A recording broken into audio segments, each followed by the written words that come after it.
Ducks fans, are you ready? You are listening to the Ducks and Pucks podcast with your hosts, Mike Walters and Eddie Jones. This is the number one home for Anaheim Ducks talk and analysis. Here we go. All right, welcome back to the show. This is your host, Mike Walters, along with my co-host, Eddie Jones, and we have a much better show this week, Eddie. Last show, the Ducks were down 2-0. The Ducks have come back and won the last three in a row. They now lead the series 3-2, Eddie, and fans got to be very happy with the way the Ducks have played these last three games. Yeah, and not only have they won the last three games, they've blown them out, every time, and they've just completely flipped the script on the play. I mean, we were talking about everything that they had to do to get back into it. They had to, deal with the pressure that Nashville was putting on them. They had to get their forecheck back. They had to do all these things, and it seemed like it was going to be too much for them to all just do and have ready for Game 3. And they come out and they shut them out in Game 3. They went 4-1 in Game 4 and 5-2 in Game 5. So I mean, we couldn't have asked for anything better, and it's been a complete 180. Yeah, exactly. And we'll get to the three games here, cover them and talk about them briefly, and then we've got a lot of fan questions as well we'll get to.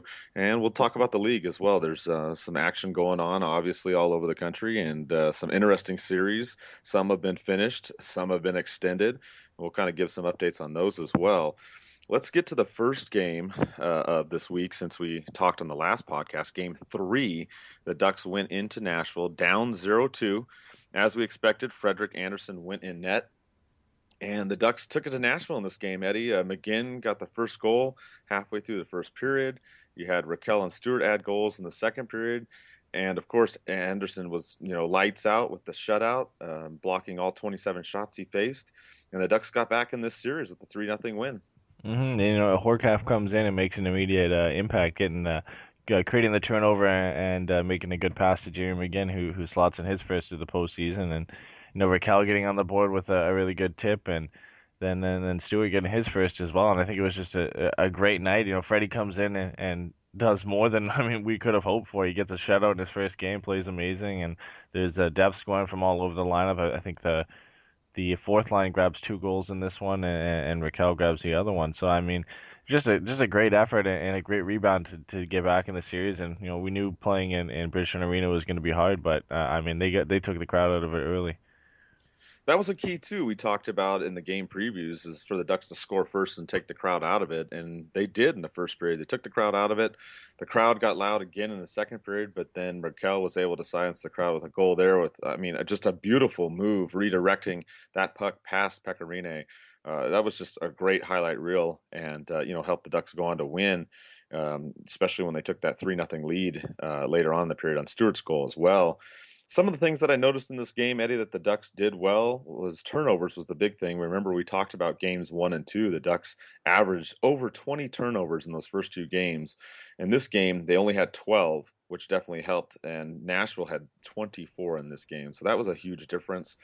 The penalty kill as well, Eddie. The Nashville Predators had 5 power plays. The Ducks stopped them all 5 times. And I really think that's 2 of the big keys in this game has been the turnovers, puck control and passing, and then the specialty team plays. Yeah, and the reason the Ducks turned over the puck so many times in the first 2 games is they couldn't deal with the pressure that Nashville was putting on them. And you saw in this game they seemed to just figure it out, and obviously the result of them having less turnovers in this game, they were able to establish their forecheck too, which created more turnovers in their favor. So I think that's the game they've played all season. We talked about it last podcast. Is that was something they'd have to get back to, and they finally did it in this game, and obviously they came out on the winning end. I think one other thing to mention, too, in this game and, for the rest of the series, games 4 and 5 as well, the Ducks really emphasized playing between the whistles and not retaliating. You remember game 2, the Ducks got frustrated. They went after the Nashville players. They took some penalties that they shouldn't have. And I think the Ducks in this game really figured that out, Eddie. They stopped trying to engage in anything after the whistle. They skated away. Nashville still had more power plays. You can say what you want about that. But in terms of taking unnecessary penalties and getting off their game, the Ducks didn't do that. They played their game. When the play's over, that's it. They skated away, played very disciplined in this game, and as we'll talk about in the next 2 games as well, Eddie. Yeah, and really the penalties they took in this game, that they were no doubt penalties. I mean, David Perron took a couple penalties right after the Ducks got a power play, and those were, so the high sticking one was a little bit borderline, but he does get a stick in his face. He does trip him. Fowler does flip the puck out of play over the glass without hitting the glass, and Garber does trip Philip Forsberg. I mean, there's no debating these calls. It wasn't like the last game where the Ducks were getting no power plays either. It's just they're kind of hurting themselves and taking penalties right after they had gotten a power play. But yeah, like you said, I mean they're avoiding all this play after the whistle. You could see in the first few games they're trying to get under their skin. It wasn't really working. They were taking dumb penalties after the whistle. A couple sticks in goalies' faces. It was getting kind of dirty in the first few games, and they've completely eliminated that from their game, and it's benefited them. Yeah, and the Ducks took that play into Game 4. Frederik Andersen started again. And this game was very similar to Game 3, Eddie. The Ducks, this time, they got the goal, just a minute and 2 seconds in. Perron with a shot on net. The puck sits under Rene's pad. Getzlaf pounces on it, able to push it in. The Ducks get that lead early, and they look pretty good in the first period. They, they finished the period 1-0. To Nashville's credit, they came out and played stronger in the second period. They had a good 5-6 minutes there where they were really pushing hard, and Mike Fisher ended up tying the game and making it 1-1. But after that, the Ducks rebounded. 3 straight goals: Thompson, McGinn, and Cogliano, and the Ducks really took control. Other than that, probably that narrow window in the second period. Yeah, and that's how you take the crowd out of it. Really, you get a goal in the first minute, and we talked about that before too. And the commentators on both networks talked about it too. Is you gotta, if you're the road team, you gotta take the home team out of it. Right in the beginning of the game, and especially in an arena like Bridgestone, and the fans are majority 99% Nashville fans. So you gotta take it out of them, and Getzlaf, drives to the net.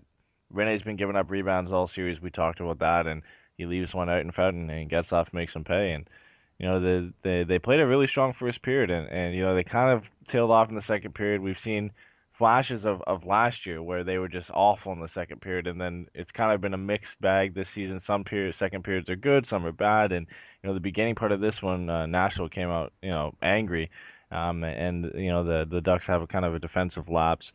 Fisher gets into the slot, gets a one-timer past him, but the Ducks rebounded, and they scored 2 goals in the last part of the second period. And honestly, that Jamie McGinn one was so important because, you're up 2-1.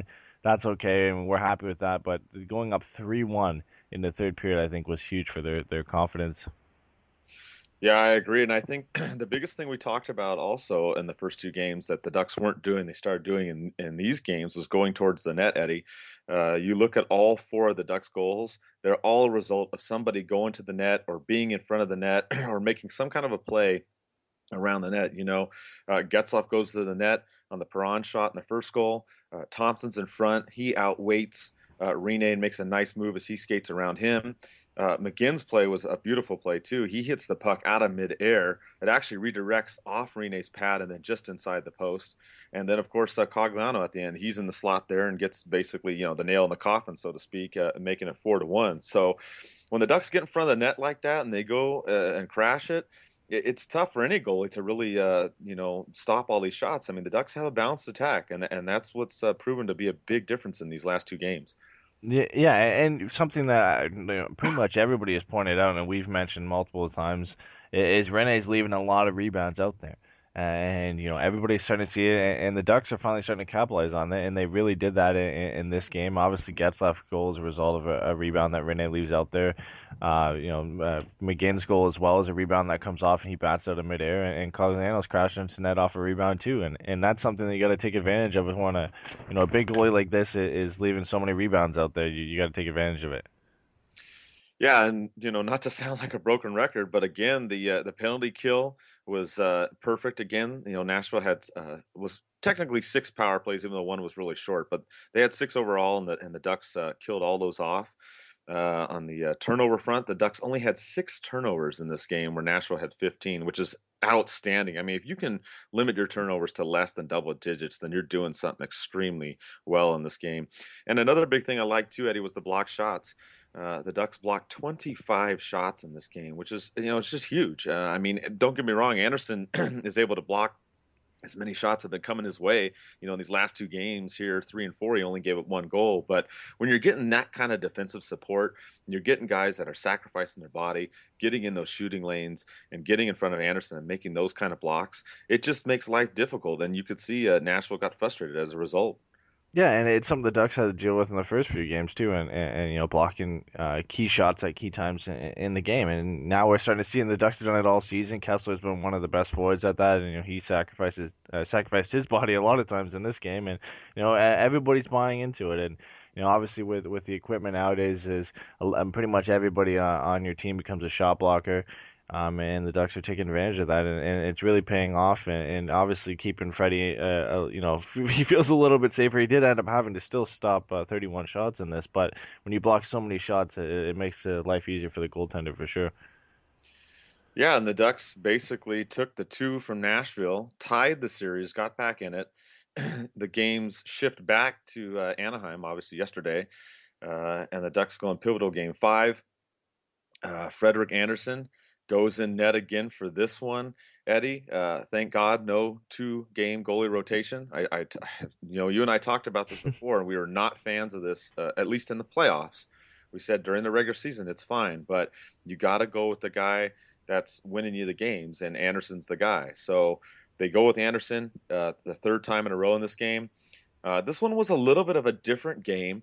In the beginning, Nashville and the Ducks both fought it out in the first period and really halfway through the second period. And it was a pretty even game, Eddie. It seemed, somebody was going to try and take control of this game.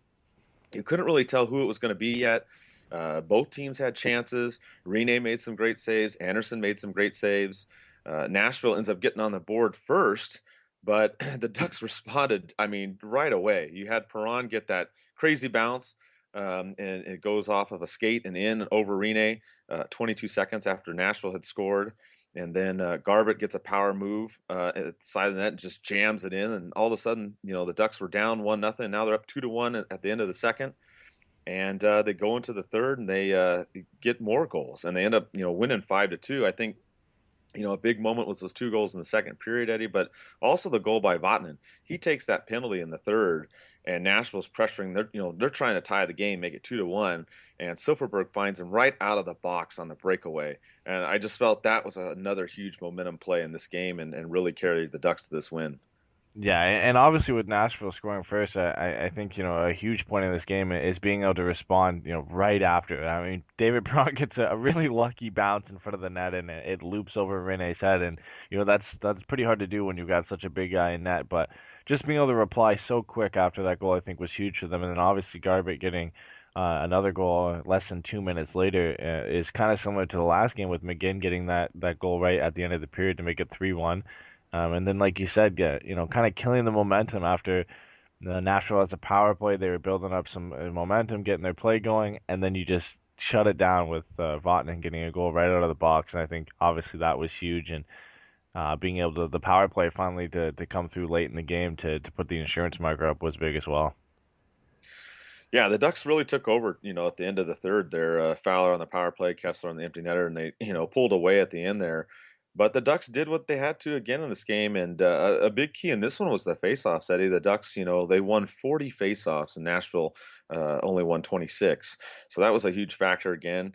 And also the turnovers again. The Ducks had 15 turnovers. Nashville had 20. So the Ducks turned it over a little bit more this game, but still came up big. And they managed to score on the power play finally, too. Both teams have really struggled on the power play in this series. And the Ducks had 7 chances in this game. And they finally got one, Eddie.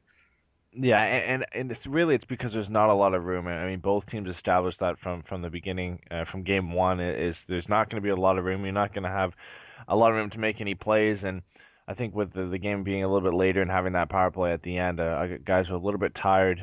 Fowler had a lot more room to move on the blue line, and he just took a slap shot. And really, when the game is this tight like this, and they're going to put pressure on you on the penalty kill, you're just going to have to shoot the puck. And you heard a lot of players echo that sentiment is when we're on the power play, we just have to shoot.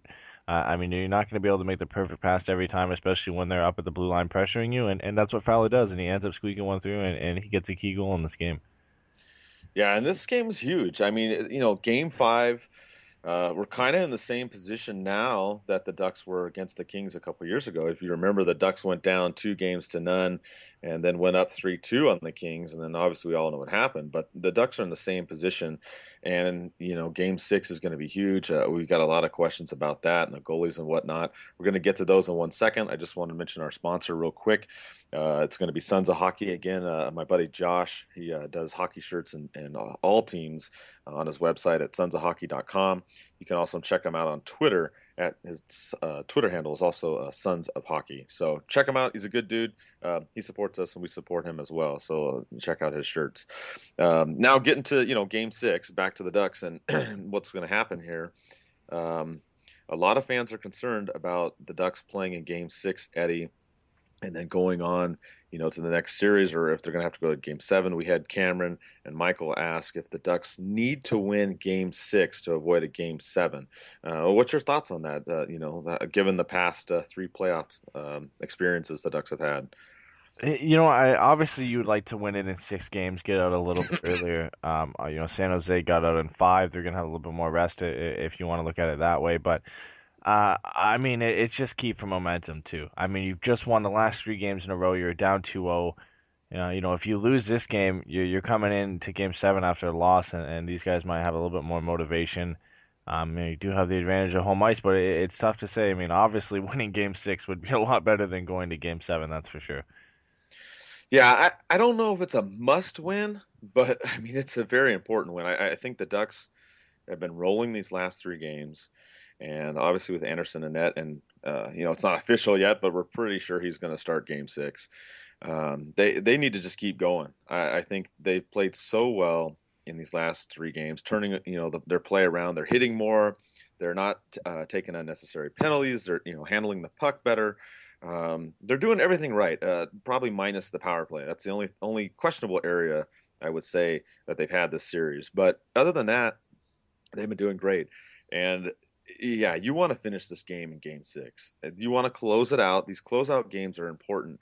You want to, finish off the team. So is it a must win? No, but you really want them to win this game and not go into game 7 with San Jose sitting over there, getting rested and waiting to see who's going to play. So it's, like we said, it's not a must win, but pretty close to it. Some of the other questions, a lot of questions about the goalie situation, as expected. We had people ask, Darren and Tyler ask about Andersen and whether or not, he should play the rest of the way and if Gibson should be on the bench. What are your thoughts on that, Eddie, as the Ducks go into this game 6 and hopefully, the next round? Well, I think you have to play Freddie for the remainder of the playoffs, no matter what happens. Barring him getting hurt or maybe getting pulled 2 games in a row, and if they move on to a different series, you have to. There's no question about it. You have to play him now, and you can't think about what's going to happen in the off season, what's going to happen in the future. If you think, even if the management thinks Gibson is the goalie of the future, and they're set on getting rid of Freddie in the off season, I think you still have to play him. Right now he's giving you the best shot at winning. He's been close to perfect since coming back and playing these last 3 games for the Ducks. He has a goal against average of 1 and a save percentage of .966. So that is top right now. That is just top quality from him. So you have to play him, no matter what. You have to play him. Like I said, barring a fact where you move into say a second round series against San Jose, or you go into a Western Conference final.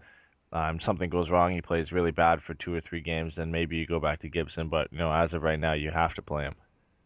Yeah, I agree. If you look in these last 3 games, he's faced 87 shots on goal, and he stopped 84 of the 87 shots. You can't really ask that much more of a goaltender. He's near perfect in stopping, everything coming his way.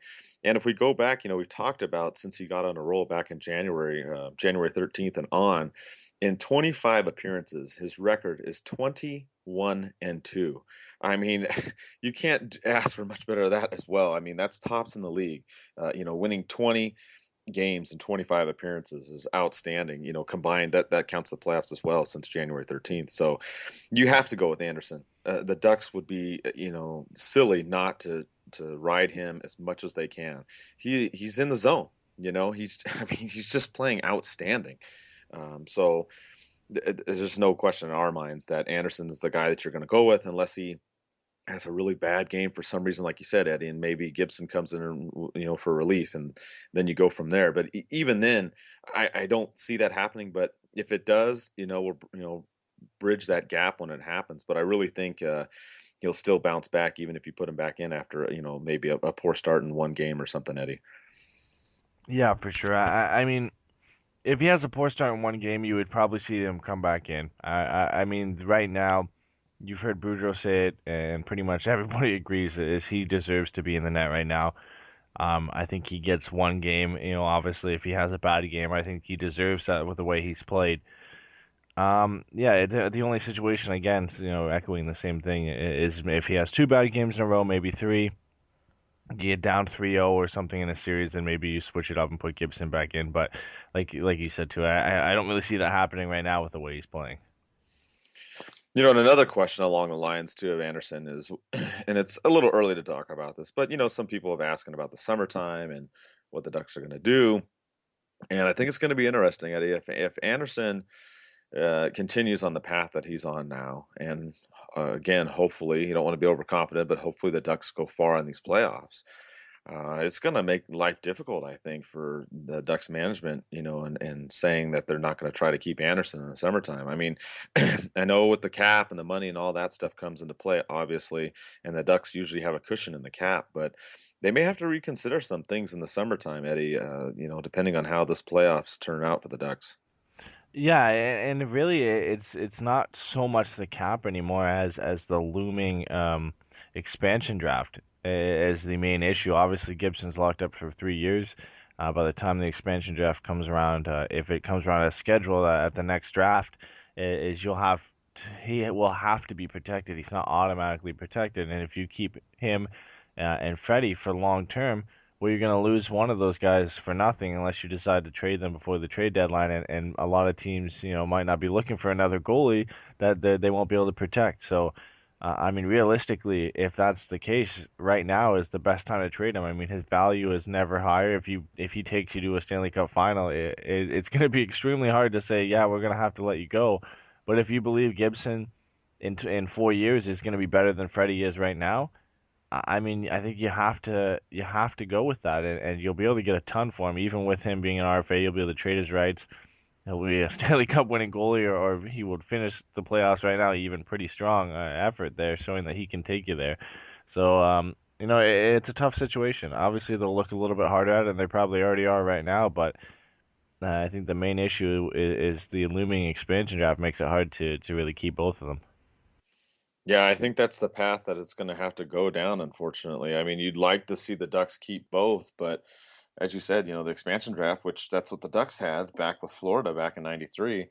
It's going to be interesting. If you don't know what happens, is usually teams are allowed to protect a certain amount of players, a certain number of forwards, defensemen, and usually a goalie, and they can't protect everybody. It's just trying to give these newer teams a shot at being able to build up a team and not come from scratch with a bunch of third, fourth line type players and backup goalies and whatnot. So that's why they have that draft. That's a whole nother topic if you want to argue if that's fair or not, but that's the system in place. So yeah, I mean, we'll have to wait and see when summertime comes, but yeah, it's going to be interesting. So we'll just have to ride out the playoffs and see how the Ducks do, and then see what management decides. And that kind of brings us to our last question. We had Katrina asks about the Ducks being mentally ready to face the San Jose team. I mean, obviously, we got to beat Nashville first, Eddie, but I watched most of these games with San Jose and the Kings, and I have to tell you, San Jose is no joke. Their power play is ridiculous. It's like they're almost scoring at will. Granted, the Kings, back in defense hasn't been as good as it was the last couple seasons, but if the Ducks hopefully take out Nashville and then play San Jose, we'll have a preview on that and everything as well. But that's a series I could see going 7 games if that's what's going to happen, Eddie. Yeah, and they're they're an extremely tough team, and that's putting it lightly. I mean, they came within an overtime goal of sweeping the LA Kings, and I mean, a lot of people, including me, picked the LA Kings to beat San Jose, and I mean, they came out in an elimination game where LA has been close to perfect in the last 5 years in elimination games and just thumped them 6-3. I mean they stumbled. They were up 3-0 and LA came back to tie it, but they were able to finally close it out in something, I mean, I'm sure all of us have made fun of them over the last few years for choking in the playoffs, but I mean, they came through and their big players shone in this series. I mean, Brent Burns was outstanding. Joe Thornton, Joe Pavelski. I mean, their big guys are shining at the right moment right now, and they're playing some incredible hockey.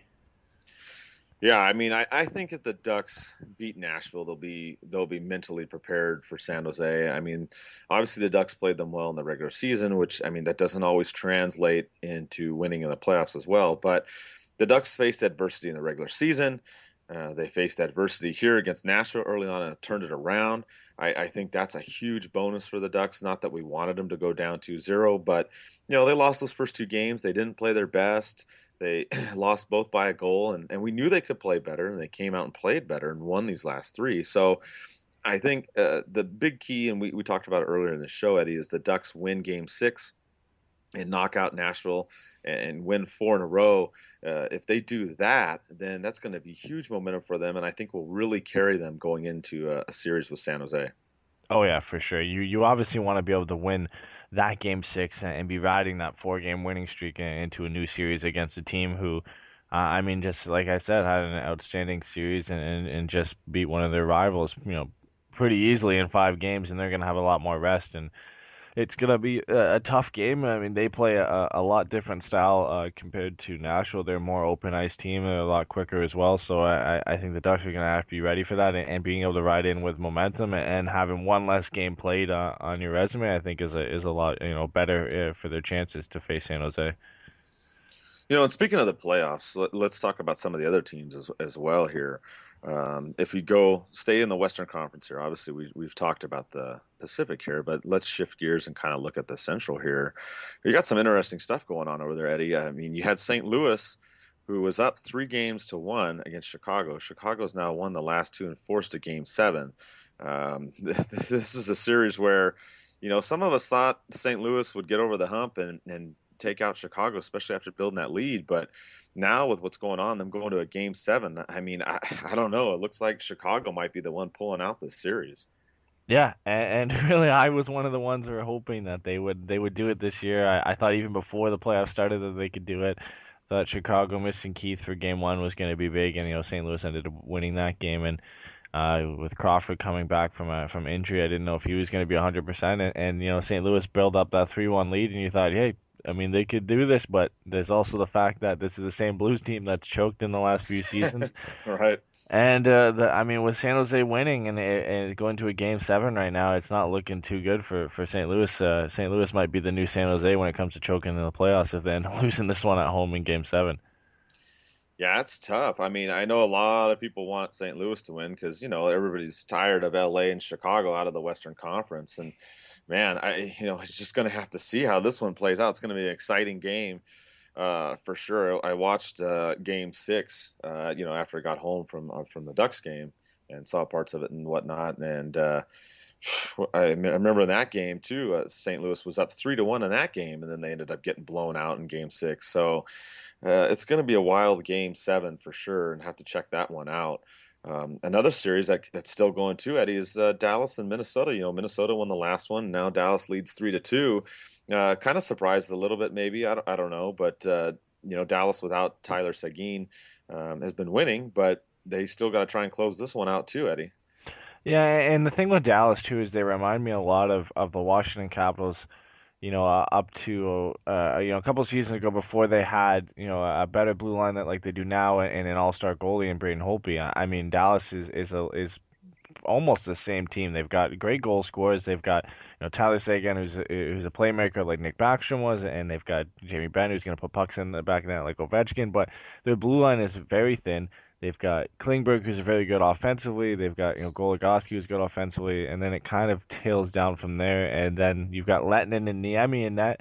And Niemi's been there and done that with Chicago, but I mean, Lettinen started the series. He ended up moving out of the net for Niemi, who hasn't done too great. He did good in the first game, did bad in the last game on the other day against Minnesota, and kudos to Minnesota for getting back in this. I didn't have them even winning a game, so them coming back, really shows the weaknesses in Dallas as a team.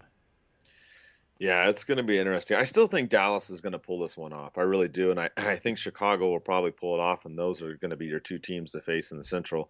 I mean, I kind of hope I'm wrong about Chicago, but you can't count Chicago out, just like you couldn't count LA out until this last series. So it's going to be fun watching the Central and see what unfolds in the next couple days. If you shift over to the Eastern Conference, we had a couple series that were just completely dominated by certain teams and already done. You had Tampa Bay knocked out Detroit in 5 games, and then you had Pittsburgh who knocked out the Rangers, and man, they blew them out yesterday in their last game.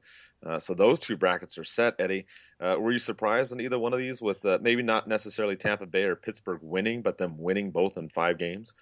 I'll start with the one I wasn't surprised about, and that was Pittsburgh destroying the Rangers. I wasn't surprised about that. I mean, I think I had Pittsburgh in 4.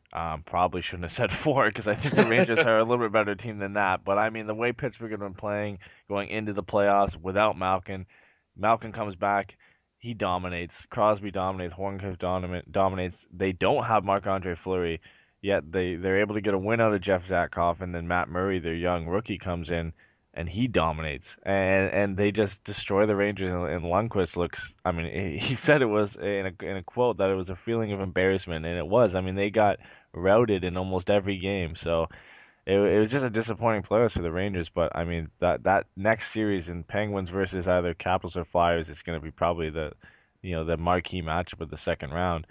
And then for Tampa Bay and Detroit, I thought Detroit was going to win this series. I mean, they were, mostly healthy. No Stamkos, no Strawman. I thought Tyler Johnson was going to be out, but he ended up playing. But even then, I mean, they're losing, 2 key players. Callahan was hurt at the time as well. But they surprised me, and I think a lot of people that they won it in 5. I think a lot of people probably had them to beat them, but to win it in 5 games without those key players and your captain was huge for them. Yeah, I'll have to admit I was wrong on this one, Eddie. I had picked Detroit. That was one of my upsets that I had gone with in the first round, and obviously that didn't work out so well for you and I. But yeah, I was surprised too with all the injuries at Tampa Bay, but they really got things done and they took out Detroit. So kudos to them, and they're gonna have to wait and see who they're gonna face because you look at this other series, Eddie. The Islanders are leading Florida 3 games to 2. This has kind of been the series that a lot of people haven't talked about as much because, I think a lot of people maybe thought Florida was just going to dominate this series. But, the Islanders are giving them everything that they got. Yeah, and this might be, with Florida just getting to the playoffs with a lot of these guys being here the first time, especially with this team. I mean, Barkov, Ekblad, Huberdeau. I mean, this is a young group other than, obviously the old guys in Luongo and Yager who've been there before, but even Luongo hasn't won a Stanley Cup before either. So I think it's maybe the Islanders have been here the last few years. They've been in the first round. They've done it before. I think they're the more experienced team, and it's showing in some of these games. And Florida still has the chance to pull it out, but I think a lot of people expected the Florida, to maybe not easily win this, but at least be leading at this point. And obviously the Islanders have shown that they've came to play. Yeah, I had Florida winning this series 4-2. I didn't think it was going to be easy, but yeah, like you said, the Islanders having some experience there. They've been there. Florida not being in the playoffs, as much in the last years, definitely has been a factor in that series. So that's another fun one to keep your eye on. And I was watching this the last game with Philadelphia and Washington, and oh my Lord, I mean, Philadelphia only gets 11 shots in that last game, and they win 2-1. Eddie, I'm sorry, excuse me, they win 2-0 in this game, and I mean that was just crazy. I mean, Washington was still played a decent game, but Philadelphia has made this at least a series now. I mean, it's 3-2, and whoever wins this one's going to face Pittsburgh. Yeah, and this is almost a similar situation to the Ducks situation against Nashville. As Steve Mason starts the first 3 games, they lose all 3, and then they put in Michael Neuwirth for the next 2. They win the first one, and then he has an amazing performance, like you said, in this last game. He stops 44 shots. The Flyers get 11. They score 1 goal on Holtby, and then they grab an empty netter. I mean, they're making a series of this one, and right now, actually, as we're recording this, the game is on right now, and it's 0-0, nearing the end of the first period. So if they end up winning this game, and it's in Philadelphia too, so if they take this back to Game 7 in Washington, I mean, I picked them in one of my leagues to win in Game 7 because I thought maybe them making it into the playoffs they could do it, but I don't think a lot of people thought they'd even have a chance, especially when Washington went up 3-0. No, I had Washington winning this series 4-1, so that's gone to hell already. And yeah, I mean, there's a lot of good hockey, a lot of good action going on. Obviously this time of year is probably my favorite time, your favorite time as well. April and May are the exciting months of the year, and then obviously the beginning of June when the Stanley Cup Final finishes as well. So, looking at our bracket here, we have our bracket challenge going on in the league. And it looks like everybody at Ducks and Pucks is pretty much out of this. We were looking at the point totals and how everybody's doing, and I forget it. I'm looking at the list now. It looks like we have TEW back. He's leading our league right now at 39 points. I have 23. I forgot where you're at, Eddie, but we're kind of both down there. I think we're going to be kind of out of this one. But we have that user that's winning right now. He's got Tampa Bay picked. And then we've got just a ton of people tied at 36 points in second place in our bracket. So, there's a lot of people up there, Eddie, but it's definitely not going to be you and me. No, I mean, I have 10 points after right now, so I don't want to say that. there's no way I'm getting back into it. But yeah, I mean, at least we have somebody actually in first place, and there's no tie, so we've got one person in first. Still has a perfect bracket, but I think we were looking at it before the podcast, and he has Washington in 5 games, so that one isn't going to happen, and has Florida in 6, so that can't happen as well, and then has St. Louis in 6 and Minnesota in 7. So it won't be perfect, but I mean, hey, you don't have to be perfect to win the bracket. So Yeah, exactly. And like we said, the winner, whoever it is going to get a custom jersey from Goalie Monkey. And I just went by there and got my new third jersey, which I feel like my jersey selection in the playoffs has kind of been like the Ducks goalie situation, Eddie. I wore the Stadium Series one, the first 2 home games, and the Ducks didn't win. I get my third jersey with the hashtag put on it. I wear that one in Game 5, and the Ducks win. So I think I'm gonna, go with the hot orange jersey this time, just like the Ducks are going with Andersen the rest of the way. But no, all kidding aside, the Ducks are really they've turned it around since Game 2. They've played the way that they've had to play, and I really expect them just to do more of the same, Eddie. I don't see the Ducks slowing down. I really think that they'll get by Nashville. And we even put out a tweet about that. We put out the Ducks logo and said for you to retweet if you think the Ducks will win. And the last time I checked, it was like up to like almost 200 retweets or something like that. So, everybody's very, very confident now. Obviously, after the first 2 games, everybody was frustrated and irritated, and a lot of upset fans. And now the ship's been righted, Eddie, and it looks good. I really believe in the Ducks finishing this series out. And don't want to look ahead, but San Jose isn't going to be tough, but that's going to be a fun one too. If and when the Ducks get past Nashville.